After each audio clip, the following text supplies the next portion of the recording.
Bonjour à toutes et à tous et bienvenue sur votre chaîne d'information régionale en continu en ce lundi 31 décembre. Tous les quarts d'heure un nouveau point sur l'info près de chez vous. On démarre bien sûr par vos prévisions météo et on finira malheureusement l'année 2018 sous les nuages, sous la grisaille avec même des averses possibles jusqu'à la mi-journée.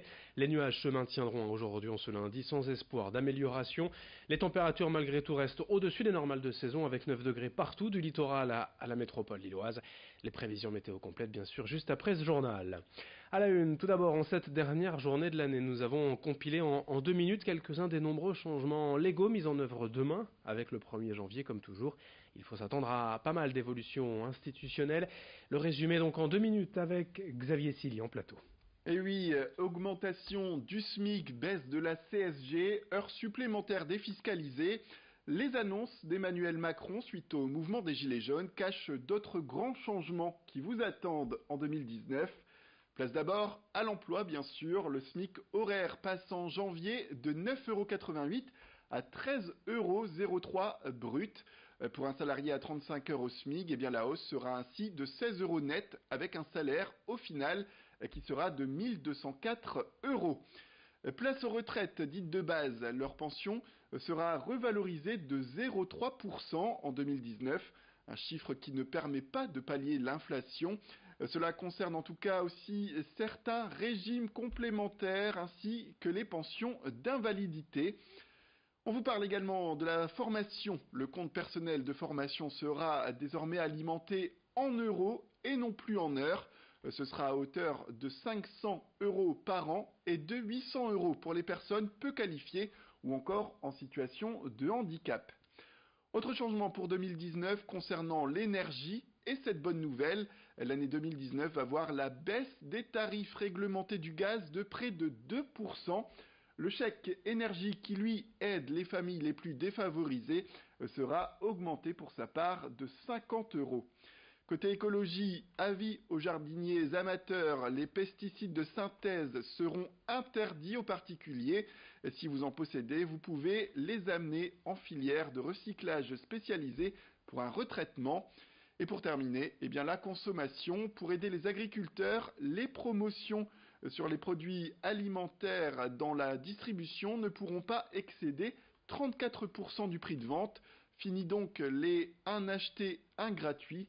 On partira désormais sur 2 achetés, 1 gratuit. Voilà pour ces grands changements qui vous attendent pour cette année à venir. Merci Xavier pour ces explications. L'actualité régionale ces derniers jours marquée également par la recrudescence des tentatives de traversée de la Manche sur des bateaux de pêche. Les migrants, toujours autant déterminés à rejoindre l'Angleterre, n'hésitent plus à voler ces embarcations. Au port de Boulogne, depuis une semaine, un navire de pêche a été dérobé et 4 ont subi des dégradations. Rien que sur la journée du 25 décembre, 5 bateaux et une quarantaine de migrants auraient réussi la traversée selon des médias britanniques. Mais ces derniers temps aussi, d'autres ont échoué, bien évidemment, et ont été sauvés in extremis. Face aux craintes des vols de bateaux, la préfecture du Pas-de-Calais a promis de surveiller les navires de pêche du port de Boulogne. Explication et témoignage d'un pêcheur vandalisé au micro de Marine Kijek. C'est un manque à gagner pour l'entreprise, c'est aussi un manque de salaire pour les marins. Et puis après, c'est un coût pour faire réparer, parce que bon, les assurances ne couvrent pas, si vous voulez, la totalité à 100% des dégâts, par la vétusté ou la franchise ou autre. Donc il y a un coût qui revient carrément à l'entreprise, et ça, c'est pas acceptable non plus. Là, on prend le cas du Sainte-Catherine, son moteur est cassé, il doit changer de moteur, il a 90% de vétusté ou autre chose.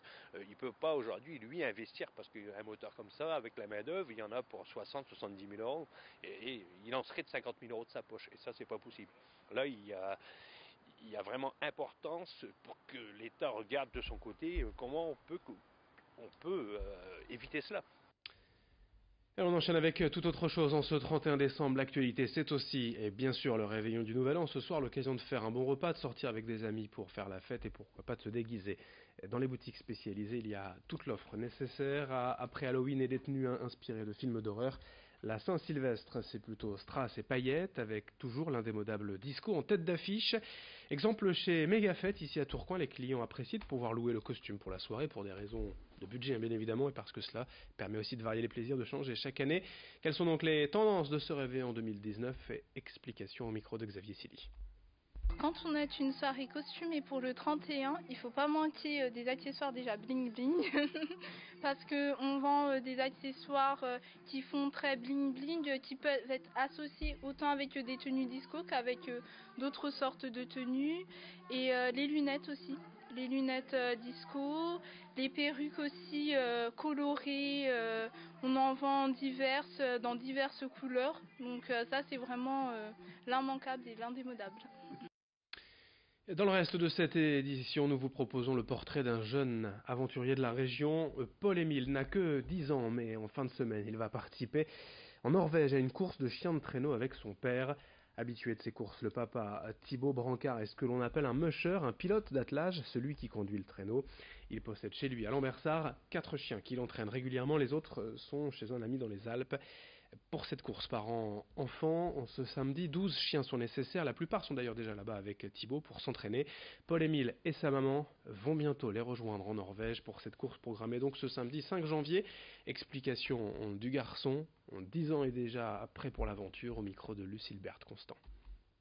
Avec mon papa, on va faire une course de 40 km. On va aller en Norvège pour faire du chien de traîneau. Mon papa, il m'avait déjà emmené plusieurs autres fois et du coup, on avait déjà fait du chien de traîneau. J'avais été une fois en Norvège et j'étais déjà allée dans les Alpes. Il y en a qui disent que j'ai de la chance parce qu'il y en a, ils aiment bien les chiens. J'aime bien parce que ça va vite. Soit je vais être dans le traîneau, soit je vais être avec lui sur les patins. J'ai envie de me dépêcher aussi d'apprécier ce moment avec mon papa.